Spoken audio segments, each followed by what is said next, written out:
Assalamualaikum warahmatullahi wabarakatuh. Salam sejahtera untuk kita semua. Pada kesempatan kali ini, saya dan teman-teman saya ingin mempresentasikan mengenai bentuk-bentuk pengakuan dalam hukum internasional. Dalam mata kuliah hukum internasional yang diampu oleh Bu Arum Widyastuti, SHMH. Pertama-tama, perkenalkan, nama saya Devinta Indrananta dan kedua teman saya yaitu Muhammad Aswar Anas dan Ahmad Ikhtar Buadi. Selanjutnya, saya akan membahas mengenai pengertian pengakuan hukum internasional.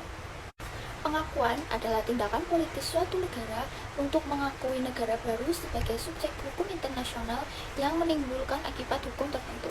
Pengakuan ini memiliki fungsi untuk memberikan tempat yang sepantasnya kepada suatu negara atau pemerintahan baru sebagai anggota masyarakat internasional.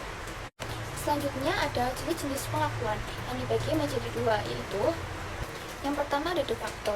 De facto diberikan kepada negara berdasarkan fakta atau kenyataan bahwa pemerintahan terdapat suatu keraguan dari pihak pemberi pengakuan akan kelangsungannya.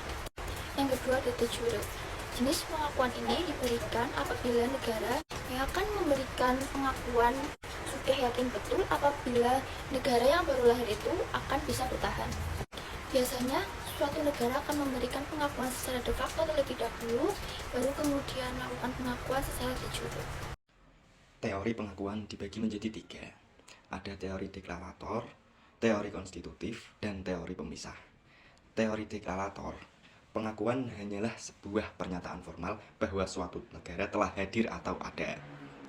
Artinya, ada atau tidaknya pengakuan tidak mempunyai akibat apapun terhadap keberadaan suatu negara sebagai subjek hukum internasional.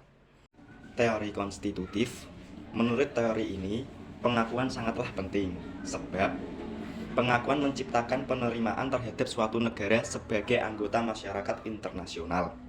Tanpa adanya pengakuan, suatu negara bukan atau belum merupakan subjek hukum internasional. Teori pemisah. Pada teori ini, dipisahkan antara kepribadian hukum suatu negara dan pelaksanaan hak dan kewajiban dari pribadi hukum itu. Untuk menjadi sebuah pribadi hukum, suatu negara tidak memerlukan pengakuan. Namun, agar pribadi hukum dapat melaksanakan hak dan kewajibannya dalam hukum internasional, maka diperlukan pengakuan oleh negara-negara lain. Bentuk-bentuk pengakuan dalam hubungan internasional. 1. Pengakuan negara baru. Pengakuan ini diberikan kepada suatu negara yang mencakup pengakuan de facto dan de jure. Kedua, pengakuan pemerintah baru. Pengakuan dalam hal ini dipisahkan antara pengakuan terhadap negara dan pengakuan terhadap pemerintahnya.